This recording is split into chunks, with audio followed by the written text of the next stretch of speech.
Bonjour à tous et bienvenue dans le podcast Oui Madame. Aujourd'hui, j'ai le plaisir d'accueillir Yanis Gauthier. Bonjour Yanis. Bonjour Oriane, Comment- merci de m'accueillir. Avec plaisir, comment vas-tu? Ça va bien? T'as fait bonne route? Oui, ça va.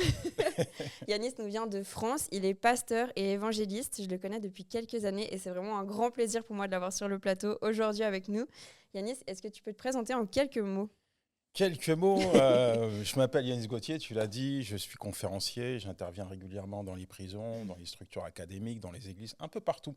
Dans la francophonie, je suis père, marié depuis très longtemps, père d'une nombreuse famille, grand-père, voilà.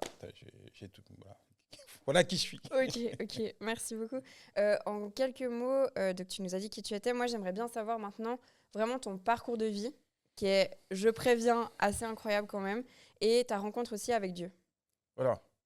Et j'espère qu'on a 1 heure de podcast. Allez, c'est parti. Tu me donnes 5 minutes hein, en mode bio express. Parcours de vie. Alors, je suis né dans une famille un peu éclatée. Mon père n'était pas présent, ma mère un petit peu, et puis après, elle m'a abandonné également à la DAS, récupéré par une belle-mère qui était criblée de dettes à cause de mon père et avec 2 frères. On a grandi dans les quartiers très difficiles de la région parisienne. Très vite, tu bascules dans la délinquance. Première incarcération, 15 ans. Ensuite, le package voleur, dealer, drogué. T'as pris le Du package complet. plus. Et puis, je termine en prison encore. J'ai une vingtaine d'années pour des vols à main armée. Et là, j'entends le message de l'Évangile par l'intermédiaire de mon épouse aujourd'hui. Et donc, je me convertis en prison. Et puis après, c'est ma vie qui est changée à tout jamais. Wow, merci, j'avoue que c'était bien résumé. C'est bien résumé, C'était ça va? franchement bien résumé. On va revenir sur certains points. Je pensais à quelque chose notamment qui m'a beaucoup touchée parce que je dois dire que j'avais écouté quand même certains de tes interviews. Et dans une interview, je crois que tu dis que une de tes séries préférées quand tu étais petit, c'était la petite maison dans la Amour, gloire prairie. et beauté, non? Amour, gloire et- Ah, j'ai pas eu Non. le bon interview. Non, Non, c'était la petite maison dans dans la la prairie, prairie. c'est Oui, vrai, avec ouais. Charles Ingalls, tout ça, tout ça. Déjà. Marie, Carrie, Albert, Mhm. Caroline, le révérend Alden. C'est vrai que ce qui est fou dans ton parcours, c'est que t'as pas eu une famille, t'as pas vraiment eu une famille, t'as pas vraiment eu tes parents. T'as eu une belle-mère, oui, mais ton père était pas beaucoup là. Et puis, sauf erreur, ta mère, tu l'as pas Les deux vraiment. n'étaient pas là. Les Voilà. deux n'étaient pas là. Et du coup, ensuite, t'as réussi à construire ta famille avec justement 6 enfants. Mais ce modèle un peu de la famille Ingalls, tu peux nous en parler? Pourquoi c'était si important pour toi? Qu'est-ce que ça évoquait? À cette époque-là, pour moi, c'était un échappatoire. Je regardais la série comme d'autres regardent d'autres séries, hein. Mm. Et puis, la famille Ingalls, c'était représenter la famille idéale quoi, que j'aurais aimé avoir. Et j'avais reçu une promesse de la part de Dieu quand j'étais enfant, bien que mon regard sur Dieu à cet instant n'était pas forcément pas du tout le même qu'aujourd'hui, parce que je pensais que Dieu m'avait destiné à mordre la poussière et que tout ce que je vivais, c'était sa volonté. Mais j'avais reçu une promesse comme quoi plus tard j'aurais une famille. Et des années plus tard, ces promesses s'est accomplie. Et donc, ça reste quand même une belle famille, un modèle, Charles. Et ce qui est bizarre, en tout cas, c'est que avec le temps, quand on voit un petit peu la vie de Charles, c'était complètement à l'opposé de ce qu'il était. C'était un bon acteur, mais ce n'était pas forcément le même père qu'il était dans la série que dans la vie de tous les jours, quoi. Mhm. Euh, on va pas faire un cours de psychologie ici, mais on sait que quand un enfant grandit dans une famille qui est pas stable, ça peut créer un attachement qui est pas sécure. Et du coup, tu as plusieurs formes d'attachement, notamment l'attachement anxieux ou des choses comme ça. J'imagine que toi, tu n'as pas eu un attachement sécure au vu de ton parcours. Comment tu as réussi ensuite à créer non seulement une famille avec 6 enfants, mais en plus un mariage qui tient? Enfin, comment tu fais? Parce que dans tes relations intimes, j'imagine que ça devait être compliqué d'avoir vraiment cette sécurité et cette confiance en l'autre pour pouvoir aimer et être aimé. J'arrive pas à comprendre comment tu as fait ça. Je ne suis pas responsable de l'attitude de mes parents et je n'ai pas voulu faire des échecs de mes parents mes échecs. Donc j'ai essayé d'être le père que j'aurais aimé avoir. C'est-à-dire que je comprends l'importance d'une présence, l'importance d'une communication, de l'intégrité, l'importance d'avoir un papa, d'avoir une famille équilibrée. parce qu'il y a des conséquences quand tu n'as pas un papa, quand tu es une famille monoparentale, il y a des conséquences dans la vie des enfants, etc. Et tout ça, moi, je ne voulais pas le faire vivre à mes enfants. Et je pense que le point de bascule pour moi, ça s'est fait en prison, où j'avais mes enfants en bas âge qui venaient me voir. Et là, j'avais carrément une pleine vue sur ce que j'allais reproduire dans leur vie si je ne changeais pas d'attitude. Alors, j'aurais pu m'arrêter sur le fait, j'ai pas eu de père, je sais pas ce que c'est d'être un papa, plein d'excuses en fait, histoire de trouver une excuse en tout cas pour essayer comment dirais-je, d'échapper ou de colmater une faille, une faiblesse, parce que en prison, j'étais tout sauf un père. J'étais plutôt un alcoolique, un drogué, mauvaise image pour mes enfants. Donc, j'étais en train de reproduire ce qu'on avait produit en moi. Et donc, dans cette prison, j'ai une prise de conscience. Yanis, ce n'est pas la vie que tu dois offrir à tes enfants. Ils sont innocents, ils n'ont rien fait. Et j'ai aussi trouvé une femme qui a été là dès le début, dans les pires moments de ma vie, et qui m'a démontré, confirmé que l'amour était possible. Parce qu'à cet instant, j'avais rien. Donc, cette femme m'a aimé plus que ma propre mère. Et forcément, tous ces éléments-là ont fait que moi, j'ai inversé la tendance. Et aujourd'hui, je pense que c'est ma fierté. Je n'ai pas grand-chose dans la vie, mais ma famille, en tout cas, c'est ma réussite. Mais je trouve que c'est vraiment beau comme témoignage parce que, en tout cas, voilà, quand tu écoutes des psychologues et tout, ils vont te dire que ça, jamais tu peux le changer. Si tu as des carences, en gros, c'est mort pour toi. Et je trouve que c'est un beau témoignage parce que, à travers ton parcours, tu montres que c'est pas vrai et que justement, même si tu n'as pas connu une famille, tu peux quand même en construire une. Et puis, si on revient juste sur ce que tu disais par rapport à la prison, sauf erreur, tes enfants, ils avaient 2 et 4 ans à ce Tu as une moment. meilleure mémoire que moi, oui, 2-4 ans, et ma femme était enceinte. Voilà, et tu risquais 20 ans de prison. Ça, on l'a pas dit quand même, ce qui est quand même assez chaud. Et tu as fait 7 mois de prison ferme. C'est ça. Et tu risquais ces 20 ans-là. Il s'est passé quoi pour que tu n'aies pas à faire cette peine-là ? J'ai été libéré au bout de 7 mois parce que la juge subitement a décidé de me libérer. L'enquête était finie, mais elle me renvoyait donc en cour d'assises. J'allais être jugé. Je suis sorti de prison et tout ce que je n'avais pas fait dans ma vie, je l'ai fait. J'ai passé mon permis de conduire, j'ai roulé 10 ans sans permis, donc pour moi d'avoir mon permis de conduire, c'était juste top. Je me suis marié, je n'ai plus jamais remis les pieds dans un quartier, dans un commissariat. J'ai changé de vie, je commençais à travailler, je me suis réinséré totalement et j'ai été suivi par un contrôleur judiciaire pendant la période où j'étais en provisoire. Et quand je me suis fait juger, puisque je me suis constitué prisonnier, puisque cour d'assises, on encourt quand même une lourde peine. Et pour la première fois de ma vie, face à une cour, j'ai trouvé quand même de la compassion, de l'empathie pour moi.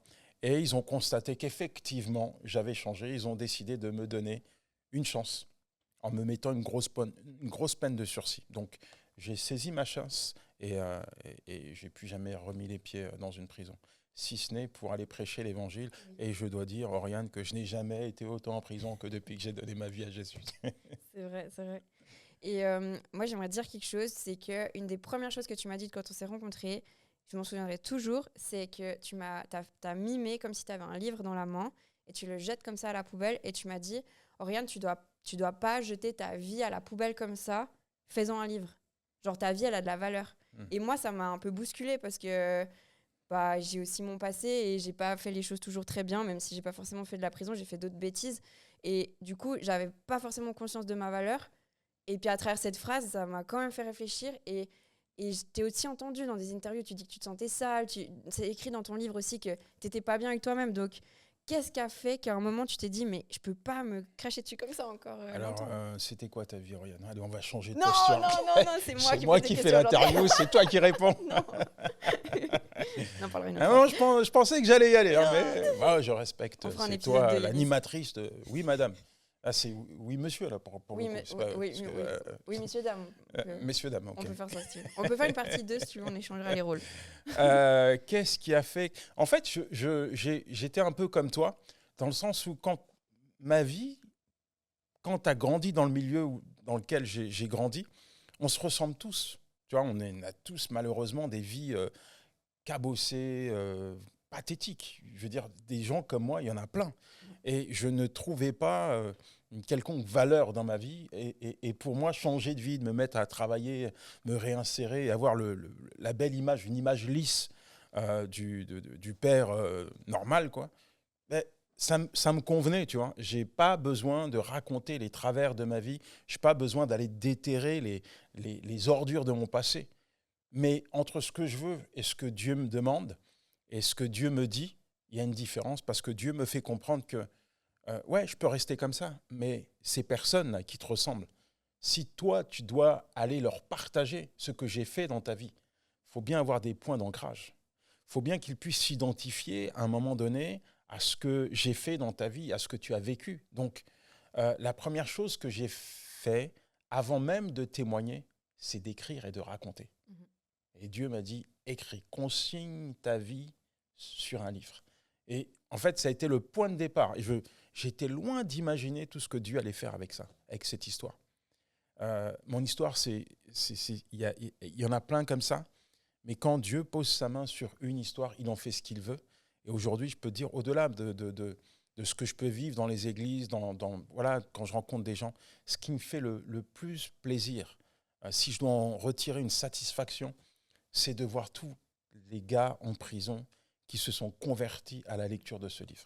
Yes. Ouais, ça me fait vraiment plaisir. Mm-hmm. Et d'ailleurs, ton livre, Les murs de la solitude, donc c'est ton témoignage en fait. Je l'ai lu en une journée, en une après-midi, je crois. Et c'est ça qui a été aussi un déclencheur où je me suis dit, moi aussi, je vais écrire mon témoignage. Et comment tu l'as trouvé ce livre alors ? Trop bien. Je l'ai trouvé trop bien, mais il m'a fait pleurer. Raconte-nous un petit peu. Non, mais il m'a fait pleurer parce que plusieurs fois, en fait, tu racontes des scènes quand même très, très, très violentes, de la violence que tu as vécue, de comment ta belle-mère, elle te tabassait, ou elle te traitait tellement mal, ou des trucs où, ouais, je me suis dit, mais, ou même ce que tu vivais dans ta maison, enfin, peut-être tu peux en parler si tu veux, mais avec ton frère, quand ton frère est mort. D'ailleurs, prochaine question. Comment t'as fait quand ton frère s'est fait assassiner ? Tu expliques que tu as pris ta voiture et que tu as voulu aller venger ton frère. Et tu as réussi à faire demi-tour. Mais comment tu as fait C'était soit... je termine au cimetière parce que la chanson, je la connais. Hein. Tu vas venger ton frère, et puis le frère va venger son frère, et puis c'est un cycle infernal. Soit je revenais à la maison et puis je reprenais ma vie avec mes blessures, et puis je comptais sur Dieu pour me guérir et me restaurer.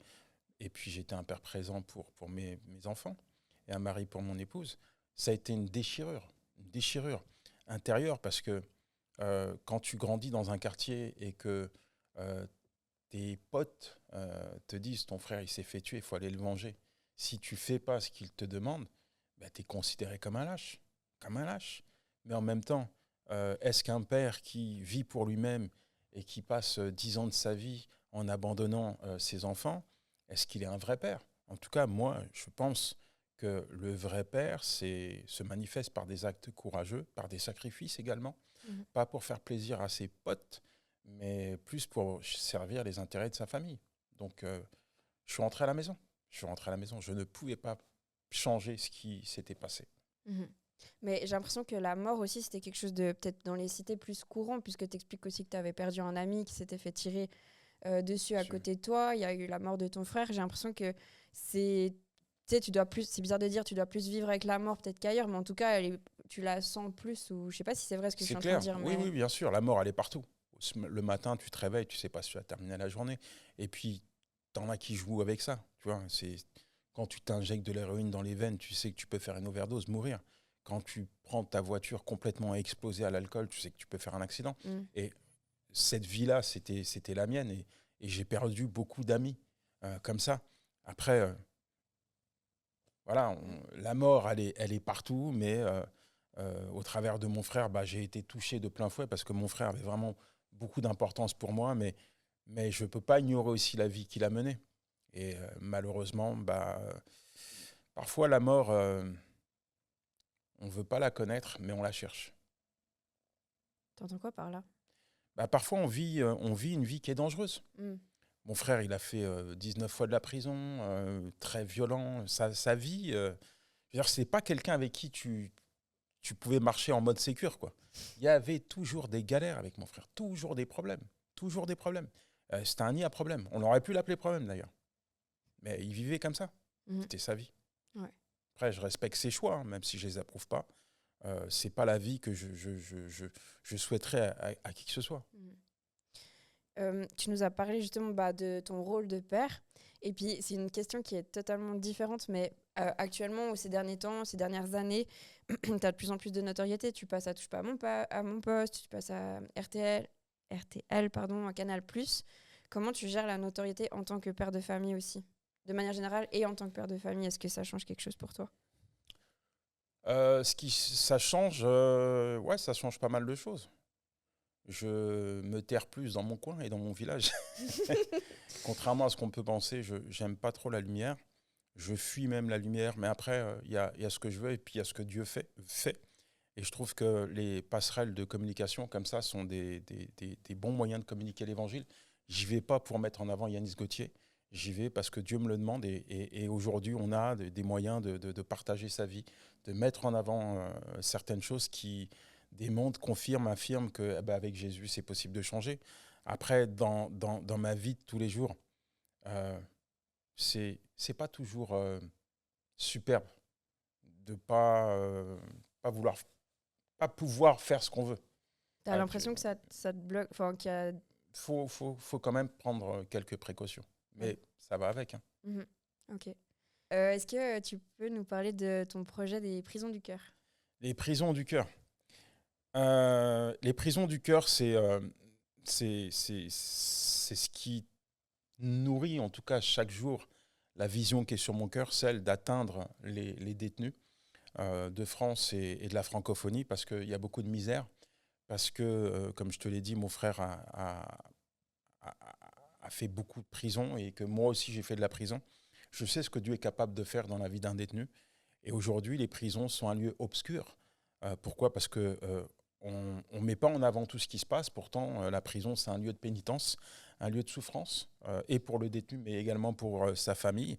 Et c'est un lieu aussi où, dans certains endroits, dans certains pays, on est comme déshumanisé. Je l'ai bien dit. Yes. Beaucoup de souffrance, beaucoup de laissés pour contre. On enlève ta dignité. Je vois des détenus qui sont au sol, qui n'ont pas de nourriture, qui n'ont pas de médicaments, des plaies béantes. Je vois beaucoup de détresse humaine et je vois aussi des aumôniers qui ont besoin d'être aidés, encouragés, formés. Donc on essaye de répondre à tous ces besoins. Je vois aussi des enfants de 11 ans, de 9 ans dans les prisons. Je vois des mamans avec leurs bébés en prison, qui n'ont pas de lait, qui n'ont pas de vêtements, qui n'ont rien. Et si, en tant que chrétien, on ne brille pas dans ces endroits, on va briller où ? À l'église. On brille à l'église. Je pense que Dieu nous appelle à briller dans les ténèbres. Et la prison, c'est un lieu enténébré. C'est parfait comme réponse parce que ça me permet d'enchaîner sur ma prochaine question par rapport à ça. C'est que justement, c'est important l'église, mais moi, j'entends souvent des remarques, tu vois, même par rapport au podcast Oui Madame. On m'a dit, ah, tu sais, moi, je regarde pas parce que j'aime pas les trucs religieux. Ou j'entends beaucoup, genre, ah, tu saoules avec tes trucs religieux, tu vois, quand je parle de Dieu. Mais pour moi, c'est pas vraiment une religion, c'est une relation avec Dieu. Et c'est ça que j'ai envie de donner, mais je sens qu'il y a énormément aussi de blocage. Alors, je sais pas si c'est propre à la Suisse ou si c'est simplement comme ça partout. Et on en a parlé un petit peu, mais toi, c'est quoi ton rapport justement par rapport à ça ? Porter l'évangile dans les prisons, oui, mais comment est-ce qu'on fait pour les gens qui bloquent par rapport à l'aspect religion ? Je sais pas si tu me suis. Je pense que faut pas faire les choses pour plaire aux gens, mais il faut faire les choses par conviction. Mm-hmm. Et quand on obéit à Dieu, on risque d'être critiqué, jugé, mais ça va avec. Et le plus important, c'est de faire le focus sur la volonté de Dieu, c'est pas de faire le focus sur les hommes, sinon tu vas t'arrêter. C'est à chaque fois qu'on met le doigt sur quelque chose qui déplaît, tu vas t'arrêter. Moi, je pense que Dieu ne nous a pas créés pour être des religieux, mais pour être en communion avec nous. Et je pense aussi que le mandat de l'Église, avec un grand E, le mandat qui est sur chaque chrétien mature, responsable, c'est celui d'aller et de partager l'Évangile. Moyens de communication aujourd'hui, ce n'est pas les mêmes moyens de communication qu'il y a 2 siècles en arrière où il n'y avait pas de téléphone. Aujourd'hui, on a Internet, moyen de communication par excellence. On a la presse écrite, on a la télévision. Donc, il faut aussi nous adapter pour pouvoir communiquer. Et si c'est par des podcasts, si c'est par des réseaux ou des lives ou je ne sais quoi, eh ben, il faut le faire. Moi, j'utilise en tout cas tous les canaux qui sont susceptibles d'être efficaces et de booster le message de l'Évangile. Comme je dis souvent, il y a une décennie, on frappait, on faisait du porte-à-porte, les gens ouvraient, on discutait avec eux. Aujourd'hui, tu frappes à une porte, les gens ne t'ouvrent pas. Mais par contre, avec Internet ou avec un podcast, je m'installe dans le salon des gens. Mhm. Donc, faut utiliser ces moyens. Et Ouais. fais-le pas pour plaire aux gens, mais parce que Dieu te le demande. Oui, oui. Que Dieu bénisse ceux qui te critiquent, ou qui nous critiquent. Yes, Que yes, Dieu vous amen. bénisse. Amen. Et je parlais il y a quelques semaines avec un pasteur qui est aussi évangéliste et qui va beaucoup dans la rue. Il va surtout aussi prier pour la guérison, ce genre de choses dans les rues. Puis il me disait, s'il ne passe pas du temps dans le lieu secret avec Dieu, donc si jamais pour les non-chrétiens, dans le lieu secret, c'est-à-dire dans sa chambre à prier, en intimité vraiment entre Dieu et lui, s'il ne passe pas du temps à faire ça, il ne sort pas. Parce qu'il sait que ça ne va pas aller. S'il n'a pas pris un temps d'intimité, s'il n'a pas lu sa parole, ce genre de choses, il ne va pas le faire. Toi, comment tu entretiens ta relation avec Dieu ? Simplement, j'ai pas de recette. Dieu et on posait une question à Smith Wigglesworth, qui a eu un ministère extraordinaire. On lui a dit combien de temps vous priez, parce que vraiment il y a du fruit exceptionnel quand vous prêchez. Il y a des guérisons, des résurrections. Il dit bah moi c'est simple, je ne prie jamais plus d'une demi-heure et il ne se passe jamais une demi-heure sans que je prie. Donc pour moi je rentre pas, tu vois, dans une routine religieuse. Je vis ma vie avec Dieu. J'ai bien sûr des moments personnels. J'estime qu'en tant que, je ne vais pas en faire une doctrine, mais en tout cas, moi, je veux donner le meilleur de mon temps à Dieu, le meilleur de ma vie, et ça passe forcément par une discipline spirituelle. Avant d'être debout, mets-toi sur les genoux. Avant d'ouvrir ta bouche pour commencer à prêcher l'Évangile, remplis ton cœur de la parole de Dieu. C'est des règles. Et je t'invite quand même à aller sur mon application. Il y a quelques livres comme ça où je donne des clés qui permettent justement aux disciples de grandir. Mm-hmm. Yes. Et quel serait ton message pour des personnes qui traversent des moments difficiles, que ce soit en prison ou juste ailleurs, en dépression, n'importe quel moment difficile, mais quel serait ton encouragement ? Hier, je faisais une étude biblique avec mon fils sur les deux brigands à la croix, et dont celui qui se repent, et Jésus lui dit « Ce soir, tu seras avec moi dans le royaume de mon Père ». Et je demandais à mon fils de me partager un petit peu ce qu'il ressentait en mode prédication, en mode exhortation. Et il me disait, tant que c'est pas fini, c'est pas fini. Il y a toujours de l'espoir. Et je trouvais ça assez pertinent. Et je lui dis, bah, tu vois, je pense que c'est un message qui est clair. C'est un message, bien sûr, d'évangélisation. C'est quel que soit ton état, quelle que soit ta vie, quel que soit ce que tu es en train de traverser, quel que soit ton désert, quelle que soit la grotte dans laquelle tu te trouves aujourd'hui, tant que Dieu n'a pas dit que c'était fini, tu as encore le droit d'espérer.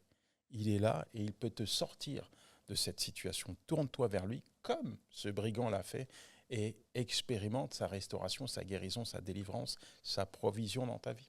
Et c'est ce que je partage à ceux qui nous regardent, bien que vous ne soyez pas des brigands, quoique peut-être, je plaisante, mais quel que soit votre état, votre situation, Dieu est là, il vous tend la main, saisissez sa main et laissez-le agir dans votre vie. Il le fera, pourquoi ? Parce qu'il est fidèle. Il ne faut jamais demander à un prédicateur d'exhorter, parce que je vais te prendre toute l'émission. Il nous reste 5 minutes. Je voulais juste te demander aussi, quand tu as reçu une promesse de Dieu, okay, comme toi tu l'as dit que tu avais reçu cette promesse que tu allais avoir ta famille. Cependant, les circonstances ne montrent rien de cette promesse et le temps passe. Comment gérer ça ? Comment gérer l'attente en fait, tu vois ? Parce qu'on sait que les promesses de Dieu c'est oui, amen, mais comment on fait dans l'attente ? Tout est une question de foi. La foi avance sans voir. La foi saisit sans voir. La foi, elle est importante. Quand Dieu parle, on sait que Dieu agit. Et il faut garder la promesse dans son cœur. Et il faut aussi s'inspirer de tous ces hommes qui ont marqué leur génération. Je pense à Joseph qui avait reçu une promesse et qui a vécu tout un tas de situations qui allaient à l'encontre de cette promesse. Mais Dieu est fidèle dans ce qu'il dit et tout ce qu'il dit, il l'accomplit. Donc parfois, le temps, ce n'est pas du temps perdu. C'est souvent du temps où Dieu nous prépare pour entrer dans la promesse. Parce qu'il y a des choses qui déposent sur notre cœur. C'est tellement grand, c'est tellement beau que s'il ne nous prépare pas, on n'est pas prêt pour entrer dans la promesse. Joseph a eu un temps de préparation. Yanis a eu un temps de préparation. Et il y a d'autres promesses que Dieu m'a faites et je sais que je suis dans un processus de préparation. Donc, quelle que soit la promesse que Dieu t'a faite, Oriane, elle va s'accomplir. Pourquoi ? Parce qu'elle vient de Dieu. Amen. C'est le petit moment où peut-on retrouver Yanis Gauthier. Donc, si tu veux parler de l'application, de tes livres, n'hésite pas à nous dire où est-ce qu'on peut... Alors, on a une application qui a été faite et qui est dédiée justement à la connexion. Un bel outil à l'intérieur. Alors, c'est une application 100% gratuite que vous retrouvez sur Apple Store ou Google Store. Tapez Yanis Gauthier, vous avez l'application. Il y a des livres à l'intérieur, il y a des podcasts à l'intérieur, il y a un mur de prière à l'intérieur. On fait des lives également à l'intérieur de cette application. Vous recevez aussi des boosts quotidiens. Donc, c'est un petit couteau suisse, cette application, mais elle va vous bénir. Donc, n'hésitez pas. Prenez cette application. Super. Et puis, bien sûr, il y a mon site Yanis Gauthier, mais ce n'est pas pareil. Ok. Bah, écoute, merci beaucoup, Yanis. Merci pour ton partage. On arrive à la fin de ce podcast. Je ne sais pas si tu veux prier pour terminer cet épisode. Je n'ai jamais fait ça, mais pourquoi pas une première avec toi, si tu veux. Sinon, on s'arrête là. Oui, je peux prier. Je vais juste demander à Dieu de bénir ce que tu entreprends et de te donner tout ce dont tu as besoin pour continuer cet excellent travail. Seigneur, merci pour le podcast Oui, Madame. Je te demande, Seigneur, de bénir, de provisionner, de bénir également toute l'équipe, Seigneur, de préparer de grandes choses, que réellement ces émissions puissent bénir, impacter, toucher la vie de tous ceux et celles qui vont regarder cette émission, Seigneur. Je crois que tu as des beaux projets au travers de cette émission. Je crois que tu vas accomplir de grandes choses au travers de cette émission. Je crois que des vies vont être changées, impactées, Seigneur. Des vies vont être restaurées. Alors merci, Seigneur, parce que ce que tu commences, tu l'achèves toujours. Dans le nom de Jésus, je t'ai prié. Amen. Amen. Merci Yanis. Merci à toi. Merci à tous de nous avoir suivis. On se retrouve très bientôt pour un nouvel épisode. Si vous avez aimé, n'hésitez pas à partager autour de vous. On retrouve Oui Madame sur Instagram, YouTube, toutes les plateformes d'écoute. Merci à tous d'avoir été là. Prenez soin de vous et à très bientôt.